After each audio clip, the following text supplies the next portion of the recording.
Good morning to all of you. आज हम लोग बेसिक कंसेप्ट ऑफ इलेक्ट्रिसिटी पढ़ेंगे जो विभिन्न प्रकार के कंपटीशन में पूछे जाते हैं।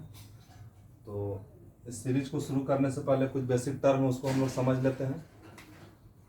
पहला है वोल्टेज। वोल्टेज क्या है ये हमको समझना होगा। वोल्टेज यह एक प्रकार का बल है जो इलेक्ट्रॉन को पुश करता है। मान लीजिए कि ये कोई सर्किट है, अगर यहाँ पे एक बैटरी लगा हुआ है, ये प्लस टर्मिनल है, ये माइनस है, मतलब ये पॉजिटिव है, ये नेगेटिव है, धनात्मक है, ऋणात्मक है। तो करंट जो है हमेशा पॉजिटिव टर्मिनल से निकल करके नेगेटिव की ओर जाता है। तो इलेक्ट्रिसिटी को समझने के लिए सबसे पहले आपको तीन बेसिक टर्म को समझना होगा: वोल्टेज, करंट और रेसिस्टेंस। इसका क्या कंसेप्ट है? तो वोल्टेज क्या होता है कि किसी भी सर्किट में इलेक्ट्रॉन को पुश करने का काम करता है। एक प्रकार का फोर्स है, एक प्रकार का बल है जो किसी भी विद्युतीय परिपथ में इलेक्ट्रॉन को धक्का देता है। That is called voltage. ठीक है, कभी कभी इसे पोटेंशियल डिफरेंस भी कहा जाता है। और इसका एसआई यूनिट होता है वोल्ट। वोल्टेज का एसआई यूनिट क्या होता है? वोल्ट। इसका एसआई यूनिट होता है वोल्ट। ठीक है, तो इसमें जो इलेक्ट्रॉन फ्लो होता है उसको ये पुश करने का काम करता है। और किसी भी विद्युतीय परिपथ में जो करंट का फ्लो होता है वो धनात्मक ध्रुव से होकर के पॉजिटिव टर्मिनल से निकल करके वो नेगेटिव की ओर जाता है। ठीक है, दूसरा है करंट। करंट क्या होता है? आवेशों के प्रवाह को विद्युत धारा कहते हैं। Flow of charge is called current. ठीक है, इसमें जो करंट फ्लो होगा वो हमेशा पॉजिटिव टर्मिनल से होते हुए नेगेटिव की ओर मिल जाएगा। तीसरा टर्म है रेसिस्टेंस, जो इलेक्ट्रॉन के प्रवाह का विरोध करता है। मतलब इस सर्किट में जो इलेक्ट्रॉन फ्लो हो रहा है उसको क्या करेगा? ये रोकने का काम करेगा, उसको अपोज करेगा। That is called resistance. ठीक है, तो ये बेसिक टर्म जो है वोल्टेज, करंट और रेसिस्टेंस हम लोग पढ़ लिए हैं। अब हम लोग पढ़ेंगे ओम्स लॉ के बारे में। कुछ टॉपिक्स है regarding basic electrical. Ohm's law, series parallel, resistance किस पे डिपेंड करता है, कंडक्टेंस क्या होता है, हीट से क्या रिलेशन है रेसिस्टेंस का, और पावर क्या होता है। उसके बाद उसके आधार पे हम लोग कुछ न्यूमेरिकल प्रॉब्लम पढ़ेंगे। ठीक है, तो इसको पहले हटा देते हैं। अब हम लोग पढ़ेंगे ओम्स लॉ। ठीक है, ओम का नियम क्या है? ओम का नियम क्या है पहले हम लोग इसको पढ़ेंगे। फर्स्ट में है ओम्स लॉ। ठीक है, जॉर्ज साइमन ओम के द्वारा एक नियम दिया गया था कि at constant temperature voltage is directly proportional to current is called Ohm's law. मतलब यदि ताप को स्थिर रखा जाए, यदि टेम्परेचर को कांस्टेंट रखा जाए तो वोल्टेज जो है वो करंट का डायरेक्टली प्रोपोर्शनल होगा। डायरेक्टली प्रोपोर्शनल कहने का मतलब है कि सीधा समानुपाती होगा। मतलब अगर हम लोग वोल्टेज को इंक्रीज करेंगे तो करंट का वैल्यू भी इंक्रीज करेगा, और यदि हम लोग वोल्टेज को डिक्रीज करते हैं तो करंट का मान भी डिक्रीज करेगा। तो यहाँ पे क्या, वोल्टेज जो है सीधा समानुपाती होता है करंट का। एक को बढ़ाएंगे तो दूसरा बढ़ेगा, एक को घटाएंगे तो दूसरा घटेगा। यही था ओम का नियम। ठीक है, जहाँ पे आर जो होता है वो कांस्टेंट होता है। इसका एक ग्राफ बनता है इस तरह से। मान लीजिए कि ये आपका अगर भी है और ये अगर आपका आई है, ये अगर 0 है, यहाँ पे मान लेते हैं 1 है, यहाँ पे 1 है, यहाँ पे 2 है, यहाँ पे 3 है। ये सब एम्पेयर में है, करंट का मान एम्पेयर में होता है। करंट का बेस एसआई यूनिट जो है एम्पेयर होता है। यहाँ पे 1 वोल्ट, 2 वोल्ट और यहाँ पे 3 वोल्ट है। तो यहाँ से अगर कोई लाइन इस तरह से जाता है तो जैसे जैसे यहाँ पे क्या होगा, वोल्टेज का मान इंक्रीज करेंगे वैसे वैसे यहाँ पे करंट का मान इंक्रीज होगा। जैसे कि अगर यहाँ पे अगर हम लोग बात करेंगे तो यहाँ पे अगर 3 वोल्ट है वोल्टेज, तो यहाँ पे करंट भी 3 एम्पियर होगा। और ये जो लाइन है वो रेसिस्टेंस को डिनोट करता है, जहाँ पे आर जो होगा वो कांस्टेंट होगा, कांस्टेंट होगा। ठीक है, तो इस प्रकार से हम लोग ओम के नियम को आसानी से समझ सकते हैं। और दूसरा टॉपिक है सीरीज पैरेलल। सीरीज पैरेलल में क्या है? Series parallel. ठीक है, तो अगर हम लोग बात करते हैं सीरीज सर्किट का, सीरीज सर्किट का, और एक तरफ रख देते हैं पैरेलल सर्किट को,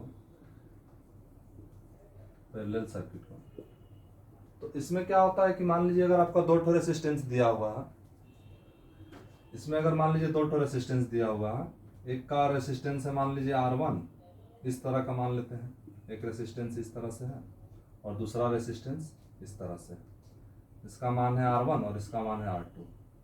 तो ये क्या होता है कि इसका जो दूसरा टर्मिनल होगा, पहले रेसिस्टेंस का जो दूसरा टर्मिनल होगा दूसरे रेसिस्टेंस के पहले टर्मिनल से इस तरह से जुड़ जाता है, और यहाँ पे वो हम लोग सेल ले लेते हैं प्लस माइनस।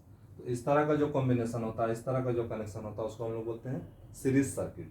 ठीक उसी प्रकार से पैरेलल सर्किट में जस्ट इसका उल्टा हो जाएगा। मान लीजिए कोई ये R1 ओम का रेसिस्टेंस है, तो इसको R2 ओम का रेसिस्टेंस से इस तरह से हम लोग ऐड कर सकते हैं।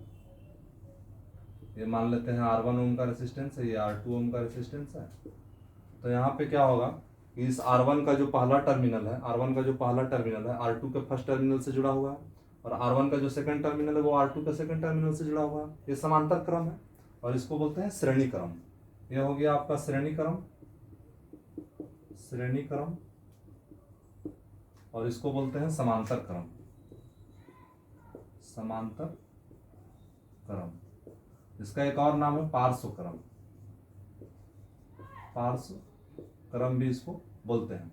इन दोनों में बेसिक डिफरेंस क्या है कि सीरीज सर्किट में आपका करंट जो होगा वो हमेशा इक्वल होगा, करंट इक्वल होगा प्रत्येक ब्रांच में, ऑल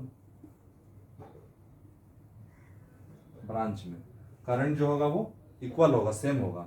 यहाँ पे यहाँ से बैटरी से यहाँ से जितना करंट, मान लीजिए 1 एम्पियर का करंट अगर यहाँ से निकल रही है, 1 एम्पियर का करंट निकल रही है, तो यहाँ पे भी 1 एम्पियर का करंट फ्लो होगा R1 में, और R2 में भी 1 एम्पियर का ही करंट फ्लो होगा। ठीक है, तो इस तरह के कॉम्बिनेशन को हम लोग कहेंगे सीरीज सर्किट, श्रेणी क्रम कहते हैं। पैरेलल सर्किट में क्या होगा कि वोल्टेज जो है वो सेम होगा, वोल्टेज जो है वो सेम होगा, हर ब्रांच में वोल्टेज सेम होगा। मान लेते हैं कि यहाँ का वोल्टेज है 220 वोल्ट, ये बैटरी का वोल्टेज है 220 वोल्ट। ये एक तरह का सेल है, लेकिन हम मान लेते हैं कि ये बैटरी, अगर बहुत सारा सेल को सिंगल अगर इस तरह से रहता है, एक पॉजिटिव एक नेगेटिव, तो इसको सेल बोलते हैं, और ग्रुप ऑफ सेल को हम लोग बैटरी बोलते हैं। ठीक, तो यहाँ पे अगर मान लीजिए 220 वोल्ट का वोल्टेज है, तो R2 में भी 220 वोल्ट का वोल्ट होगा, 220 वोल्ट का वोल्टेज होगा, और R1 में भी 220 वोल्ट का वोल्टेज होगा। मतलब यहाँ जितना वोल्टेज रहेगा उतना ही वोल्टेज R2 में, उतना ही वोल्टेज R1 में, क्योंकि ये समांतर क्रम है, पैरेलल सर्किट है। तो पैरेलल सर्किट में हर जगह वोल्टेज का मान इक्वल होता है, और श्रेणी क्रम में हर जगह करंट का मान इक्वल होता है। अब फिर आ जाते हैं श्रेणी क्रम में। यहाँ पे जो है वोल्टेज क्या होगा, यहाँ का वोल्टेज सब जगह डिफरेंट होगा, डिफरेंट होगा। ठीक है, और यहाँ पे करंट डिफरेंट होगा, करंट जो है यहाँ पे डिफरेंट होगा। ठीक है, यहाँ पे जो है वोल्टेज अलग होगा, मतलब कि जिस रेसिस्टेंस का मान ज़्यादा होगा वहाँ का वोल्टेज ज़्यादा होगा, और यहाँ पे क्या है कि जिस रेसिस्टेंस का मान जो है कम होगा वहाँ का जो है आपका करंट ज़्यादा होगा। मतलब यहाँ पे हर ब्रांच में करंट अलग अलग आएगा, और यहाँ पे हर ब्रांच में वोल्टेज अलग अलग आएगा। ठीक है, सीरीज सर्किट में हर जगह करंट सेम होता है, और पैरेलल सर्किट में हर जगह वोल्टेज सेम होता है। ठीक है, तो इस प्रकार हम लोग सीरीज सर्किट और पैरेलल सर्किट को आसानी से समझ सकते हैं। बाकी जब हम लोग इसका न्यूमेरिकल बनाएंगे तो इसको और अच्छे से समझेंगे। ठीक है, अब नेक्स्ट टॉपिक की तरफ पढ़ते हैं। अच्छा, सीरीज पैरेलल में और एक दो चीज़ है, जैसे कि एमीटर का जो कनेक्शन होता है, एमीटर का जो हम लोग कनेक्शन करते हैं वो हमेशा सीरीज में करते हैं, और वोल्ट मीटर का जो कनेक्शन करते हैं वो हमेशा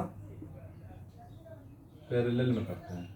ठीक है, हमारा घर का जो वायरिंग है, घर का जो हमारा वायरिंग होता है वो सब पैरेलल कनेक्शन किया हुआ रहता है, पैरेलल कनेक्शन किया हुआ रहता है। और दीपावली का जो आपका लाइट होता है वो श्रेणी क्रम में जुड़ा हुआ रहता है।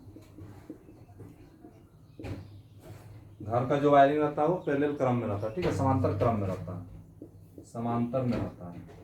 तभी तो एक घर का बल्ब अगर फ्यूज हो जाता है तो दूसरे घर का बल्ब हमारा जलते रहता है। लेकिन अगर दीपावली वाला में क्या है कि अगर आपका कहीं का बल्ब अगर एक दो सीरीज अगर खराब हो गया तो पूरा का पूरा जो उसका लाइट होता है वो सारा खराब हो जाता है। तो ये सब चीज़ को भी हमको ध्यान में रखना है कि एमीटर जो है सीरीज में लगा रहता है, वोल्ट मीटर जो है पैरेलल में लगा रहता है, पैरेलल कनेक्शन करते हैं। और घर का वायरिंग जो है पैरेलल कनेक्शन होता है, 220 वोल्ट नॉर्मली रहता है घर का वोल्टेज, ठीक है, सिंगल फेज रहता है। तो इस प्रकार हम लोग सीरीज पैरेलल में इस सब चीज़ को हमको ध्यान में रखना है। अब आ जाते हैं हम लोग रेसिस्टेंस डिपेंडेंट, ठीक है, ये ओम्स लॉ पढ़ चुके हैं, सीरीज पैरेलल पढ़नी है। अब आता है रेसिस्टेंस डिपेंडेंट, मतलब कि रेसिस्टेंस जो होता है किसी भी कंडक्टर का जो प्रतिरोध होता है वो किस किस चीज़ पर निर्भर करता है। तो तार का जो प्रतिरोध होता है हम लोग एक फॉर्मूला पढ़े हैं, R equal to rho L by A, जहाँ पे R क्या है, R जो है आपका रेसिस्टेंस है, रेसिस्टेंस मतलब प्रतिरोध है, प्रतिरोध है जो किसी भी परिपथ में इलेक्ट्रॉन के प्रवाह को रोकने का काम करती है, ठीक है। एल क्या है, ये तार की लंबाई है, तार की लंबाई है, तार की लंबाई है कि तार कितना लंबा होगा, वायर का लेंथ कितना है। ए क्या है, ये यहाँ पे है cross sectional area of the conductor, मतलब अनुप्रस्थ काट का क्षेत्रफल, अनुप्रस्थ काट का क्षेत्रफल। और रो है कि तार जो है वो किस चीज का बना हुआ, पदार्थ की प्रकृति बोल सकते हैं इसको, पदार्थ की प्रकृति।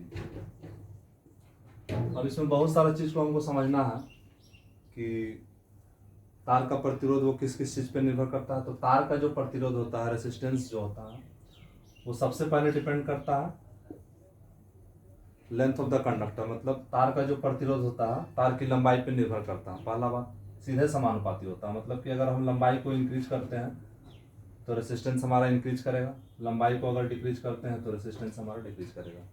डायरेक्टली प्रोपोर्शनल का मतलब होता है कि अगर एक के साथ हम जैसा करते हैं दूसरे के साथ वैसा ही होगा, ठीक है। और जस्ट इसके उल्टा भी होता है, इधर से भी अगर हम उसी तरह से करेंगे, इसको कम बेसी करेंगे तो ये भी कम बेसी होगा, ठीक है। एक को बढ़ाएंगे दूसरा बढ़ेगा, एक को घटाएंगे दूसरा घटेगा, क्लियर है। दूसरा है तार का जो प्रतिरोध होता है वो cross sectional area of the conductor, ठीक है। जैसे कि मान लीजिए ये आपका एक वायर है तो इसका क्रॉस सेक्शनल एरिया ये हो गया, और अगर इधर से देखते हैं तो इसका क्रॉस सेक्शनल एरिया ये हो गया। तो क्रॉस सेक्शनल एरिया यहाँ पे क्या है, ज़्यादा है, ये जो सर्कुलर पाथ है यही इसका क्रॉस सेक्शनल एरिया हो गया, और इसका क्रॉस सेक्शनल एरिया ये वाला हो गया जो छोटा सा है जिससे हम लोग लिख रहे हैं। तो तार का जो प्रतिरोध होता है वो अनुप्रस्थ काट के क्षेत्रफल का व्युत्क्रमानुपाती होता है, मतलब उसके एरिया का इन्वर्सली प्रोपोर्शनल होता है। मतलब अगर हम क्रॉस सेक्शनल एरिया को बढ़ाएंगे तो तार का जो प्रतिरोध होगा वो घटेगा, और अगर हम अनुप्रस्थ काट के क्षेत्रफल को कम करेंगे, इसके एरिया को कम कर रहे हैं, तो इसका रेसिस्टेंस क्या होगा, इंक्रीज करेगा। तो मतलब तार का प्रतिरोध जो है अनुप्रस्थ काट के क्षेत्रफल के इन्वर्सली प्रोपोर्शनल होता है, व्युत्क्रमानुपाती होता है। यहाँ से एक चीज और हम लोग समझ सकते हैं कि, अच्छा पहले इसको समझ लेते हैं कि तार का प्रतिरोध जो है अनुप्रस्थ काट के क्षेत्रफल का व्युत्क्रमानुपाती होता है। दो बात हो गया। अब तीसरा क्या है, ये रो क्या है कि पदार्थ की प्रकृति, मतलब वायर जो है आपका किस चीज का बना हुआ है, हो सकता है वायर कॉपर का बना हुआ हो सकता है वायर एल्युमिनियम का बना हुआ है, ठीक है। तो ये जो है किस पे डिपेंड करेगा, ये डिपेंड करेगा पदार्थ की प्रकृति पे। आर जो है पदार्थ की प्रकृति पे भी, मतलब ये रो जो है किस पे डिपेंड करता है, रो डिपेंड करता है कि आपका वायर किस चीज का बना हुआ है, कॉपर का है या एल्युमिनियम का। और इसी रो को हम लोग बोलते हैं, इसी रो को हम लोग बोलते हैं रेसिस्टिविटी, रेसिस्टिविटी मतलब प्रतिरोधकता, प्रतिरोधकता। तो प्रतिरोधकता जो है वो किस पे निर्भर करता है, पहला पदार्थ की प्रकृति पे निर्भर करता है, ठीक है, ये जो है आपका ये पदार्थ की प्रकृति पे निर्भर करेगा, ठीक है, रेसिस्टिविटी। दूसरा टेम्परेचर पे निर्भर करेगा, ठीक है, ये जो रेसिस्टिविटी है वो आपका पदार्थ की प्रकृति पे निर्भर करेगा और टेम्परेचर पर निर्भर करेगा, दोनों बातों पर निर्भर करता है, ठीक है।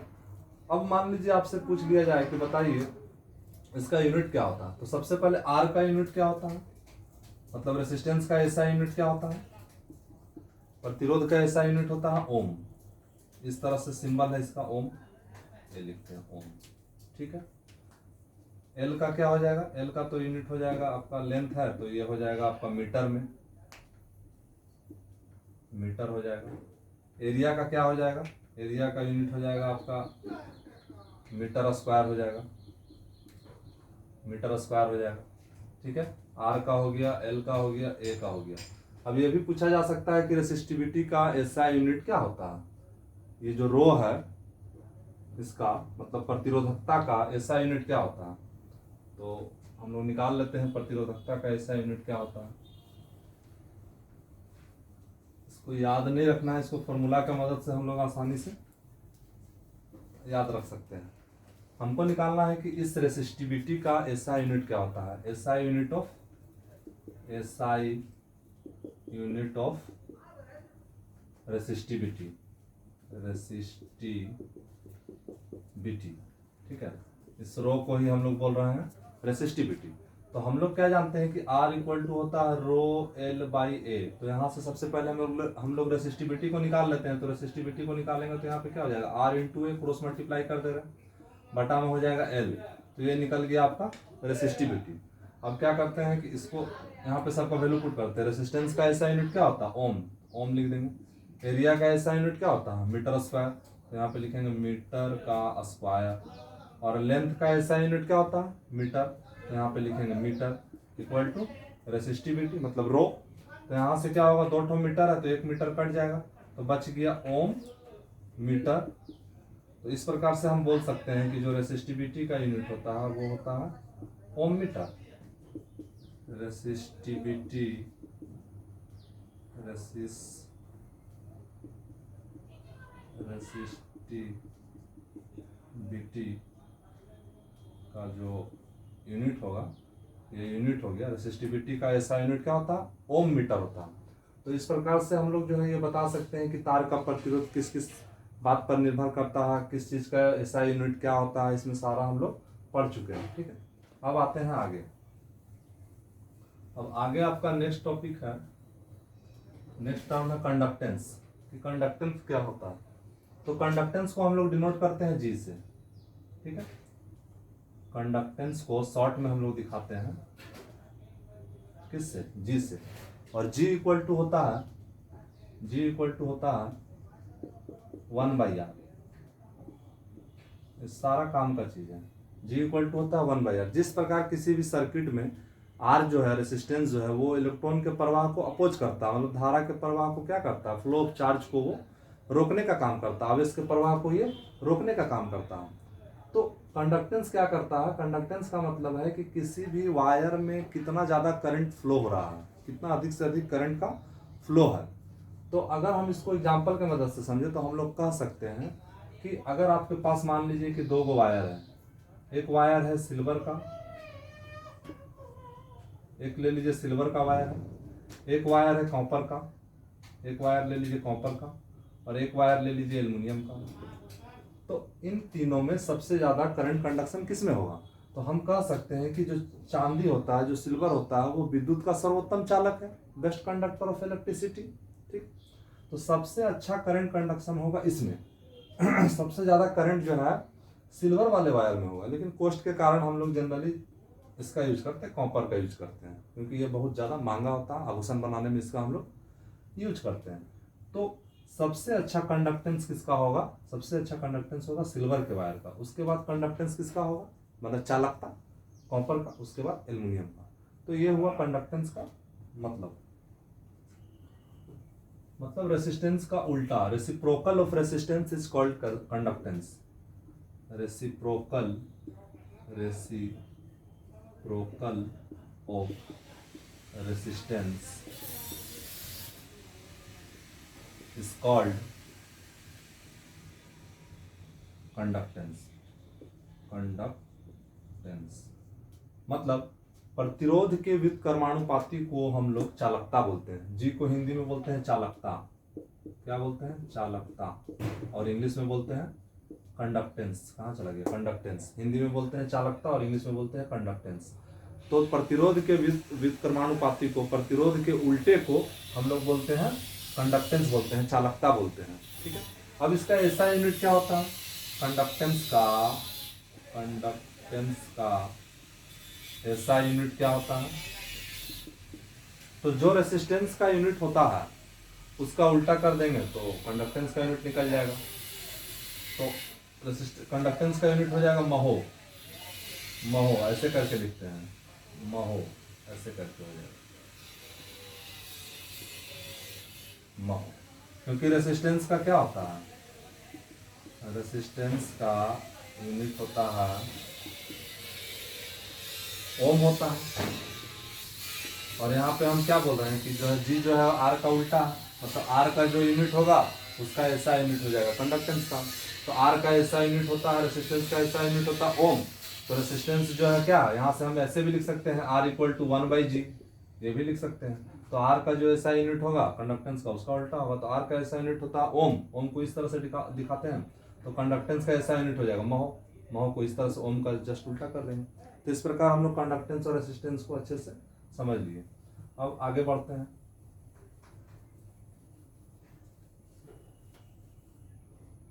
अब नेक्स्ट क्या है, हीट के लिए एक फॉर्मूला होता है, H इक्वल टू होता है, यहाँ पे हीट H से हो गया, हीट हो गया आपका हीट, तो H इक्वल टू होता है I² RT होता है, ठीक है। जहाँ पे I जो है करंट को बता रहा है, R जो है रेसिस्टेंस को बता रहा है, और T जो है वो टाइम को बता रहा है, ठीक है। यहाँ पे I जो है वो करंट को बता रहा है, R रेसिस्टेंस को बता रहा है और T टाइम को बता रहा है। मतलब हीट जो होता है, हीट का सीधा समानुपाती होता है, heat is directly proportional to I² RT, ठीक है। अगर किसी में भी अगर हम लोग हीट बढ़ाते हैं तो उसका तार का प्रतिरोध कंडक्टर में जो है इंक्रीज कर जाता है। कंडक्टर में क्या होता है, कंडक्टर मतलब कि कोई भी जो चालक तार होता है वहाँ पे क्या होता है, हीट को जैसे ही हम इंक्रीज करेंगे, बढ़ाएंगे, तो वहाँ पे क्या होगा, उसका जो है तार का प्रतिरोध क्या होगा, इंक्रीज करेगा। वहाँ पे हम लोग बोल सकते हैं कि आर का वैल्यू क्या होगा, इंक्रीज करेगा, ठीक है। तो इस प्रकार से इसको जो है हम लोग कह सकते हैं कि हीट जो होता है वो इसके डायरेक्टली प्रोपोर्शनल होता है, मतलब सीधा समानुपाती होता है। मतलब एक को अगर इंक्रीज करेंगे तो दूसरा इंक्रीज करेगा, एक को डिक्रीज करेंगे तो दूसरा डिक्रीज करेगा। यहाँ से भी सोच के हम बहुत सारा थ्योरेटिकल पार्ट को सोल्व कर सकते हैं, ठीक है। अब हम लोग आगे पढ़ते हैं पावर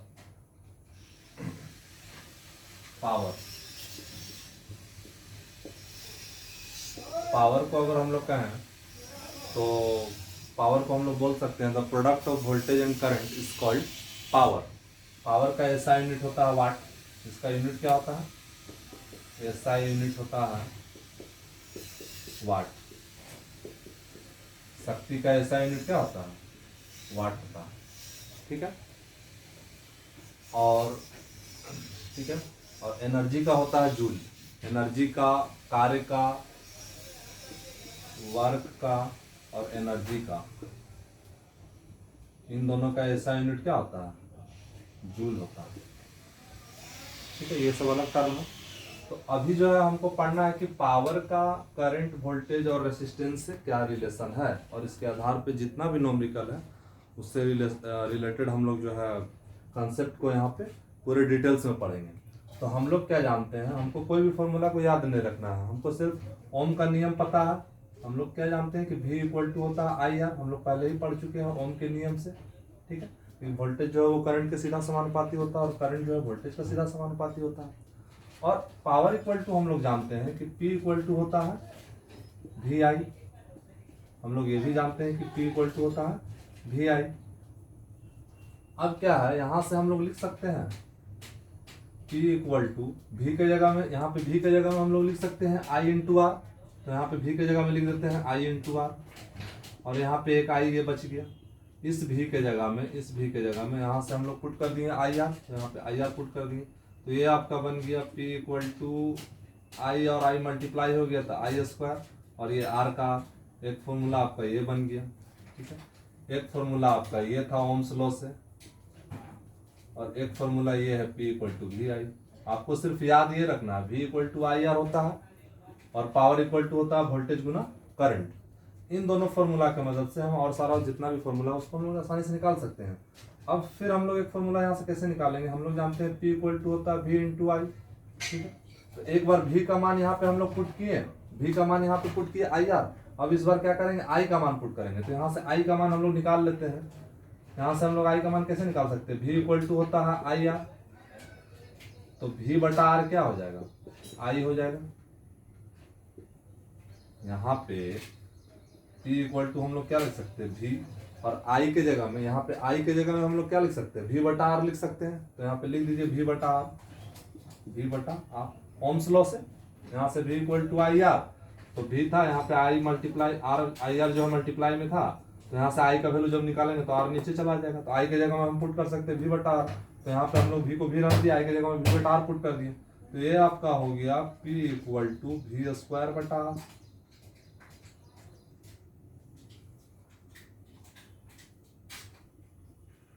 तो इस प्रकार से आपका कितना फॉर्मूला हो गया, एक फॉर्मूला यहाँ हो गया, एक ये हो गया 2, एक ये हो गया 3, और एक ये हो गया 4।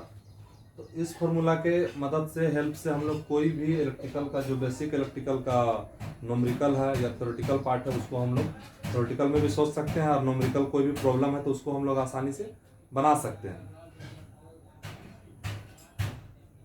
ठीक है, अब हम लोग जो है इससे रिलेटेड कुछ न्यूमेरिकल प्रॉब्लम बनाएंगे। ठीक है, अभी तक हम लोग जो है बेसिक इलेक्ट्रिकल से रिलेटेड थ्योरेटिकल पार्ट को कवर कर चुके हैं। अब उससे रिलेटेड जितना भी न्यूमेरिकल पार्ट आता है कि वी आई आर में क्या रिलेशन है, मतलब वी दिया है, आई दिया है, आर निकालना है, पावर के टर्म में न्यूमेरिकल कैसे बनाएंगे, तो उसके आधार पे कुछ क्वेश्चन का प्रॉब्लम हम लोग यहाँ पे लेकर के उसको सोल्व कर रहे हैं। तो पहला क्वेश्चन आपको दिया हुआ है कि वी जो है 220 वोल्ट है, आर जो है 110 ओम है, तो इसमें आपका करंट का वैल्यू कितना होगा। अगर इस तरह का प्रॉब्लम दिया तो इसको हम लोग कैसे बनाएंगे, तो हम लोग पढ़ चुके हैं कि ओम का नियम से पढ़ चुके हैं कि V इक्वल टू होता है आई आर।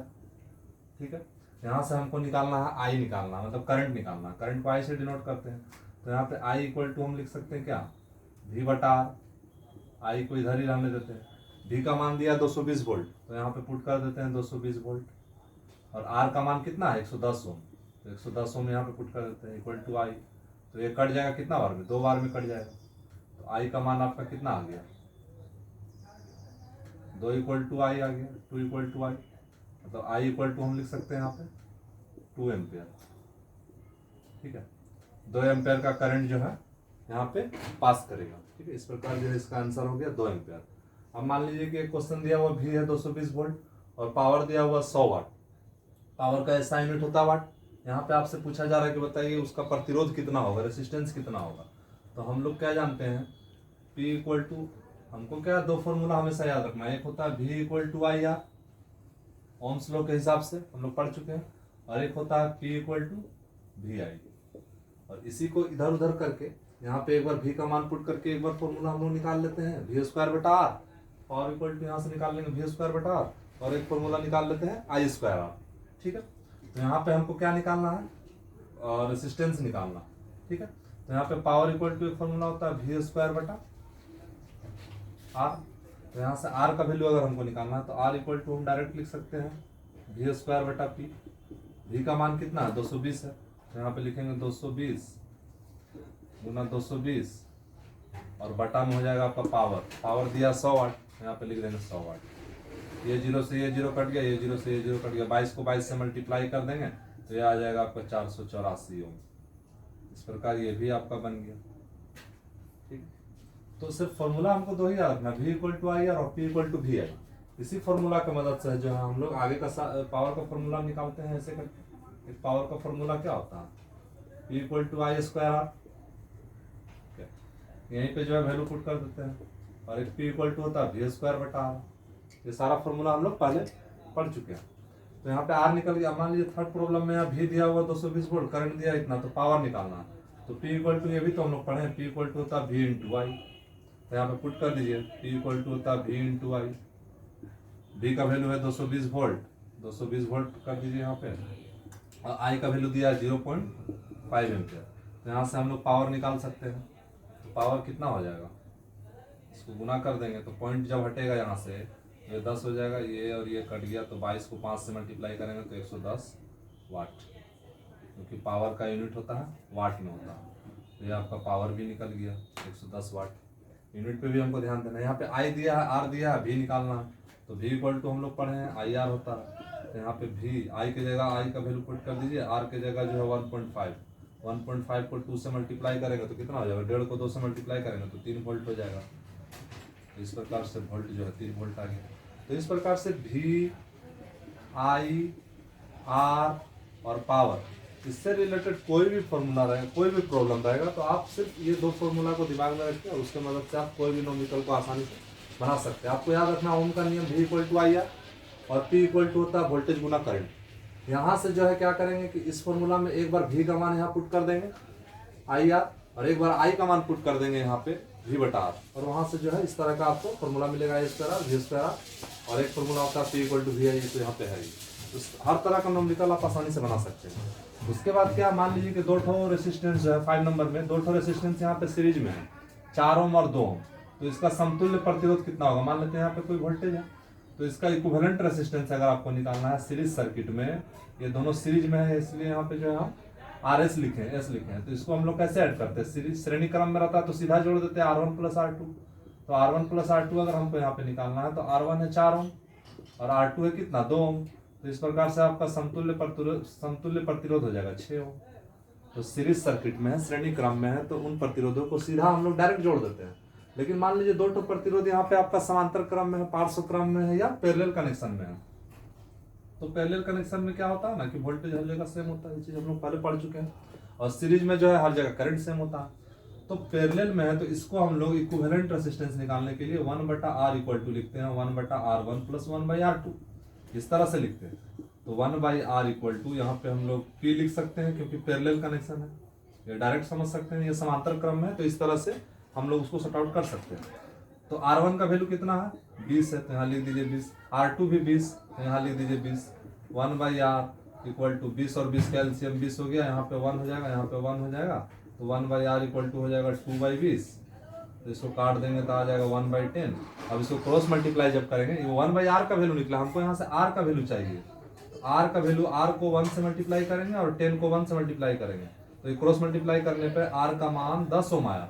मतलब समांतर क्रम में जब दो प्रतिरोधों को जोड़ा जाता है तो उसका मान जो है इस तरह से हम निकाल सकते हैं। एक चीज और, यहाँ पे सेम प्रतिरोध है दोनों में 20 ओम 20 ओम, तो इसको आप बिना बनाए हुए डायरेक्ट आंसर बता सकते हैं कि अगर दो समान ओम का समान प्रतिरोध अगर समांतर क्रम में जुड़ा हुआ है तो उसका समतुल्य प्रतिरोध जस्ट उसका आधा आता है, मतलब 20-20 ओम का है, इसको बनाने का जरूरत नहीं। इन दोनों को जब हम समांतर क्रम में जोड़ेंगे तो उसका रिजल्ट 10 ओम आएगा।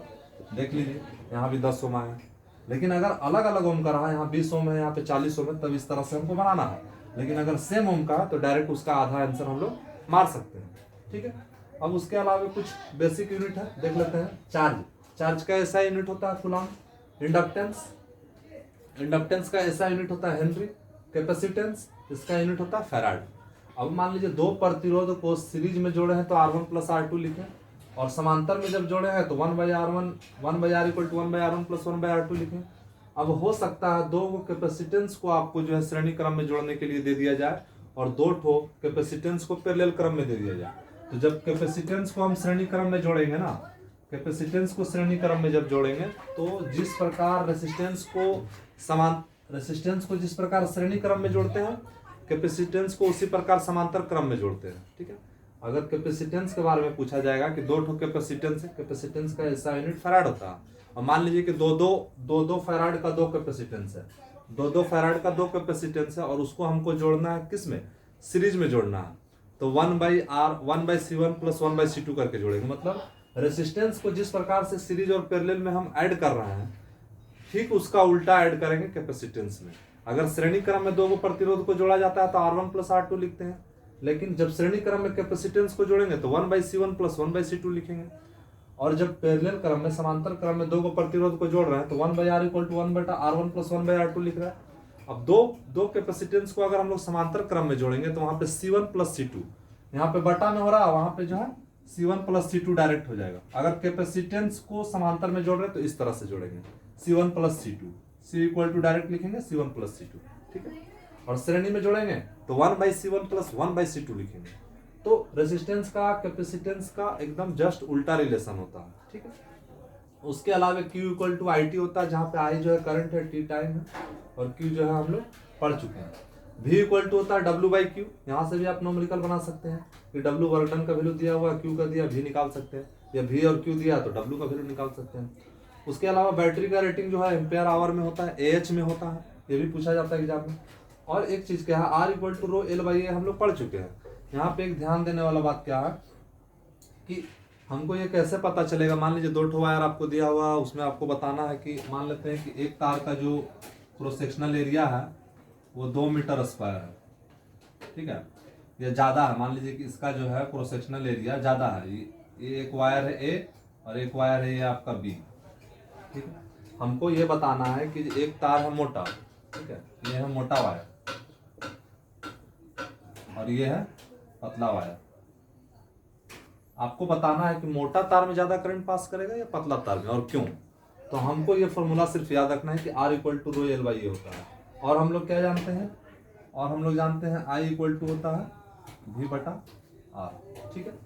अब हम बात कर रहे हैं मोटा वायर का, तो जो तार मोटा होगा उसका क्रॉस सेक्शनल एरिया ज्यादा होगा, जो तार मोटा होगा उसका क्रॉस सेक्शनल एरिया ज्यादा होगा, और क्रॉस सेक्शनल एरिया मतलब अनुप्रस्थ काट का क्षेत्रफल ज्यादा होगा, तो अनुप्रस्थ काट का क्षेत्रफल मोटे तार का अगर ज्यादा होगा तो उसका प्रतिरोध कम होगा, और जिसका प्रतिरोध कम होगा उसका करंट ज्यादा होगा।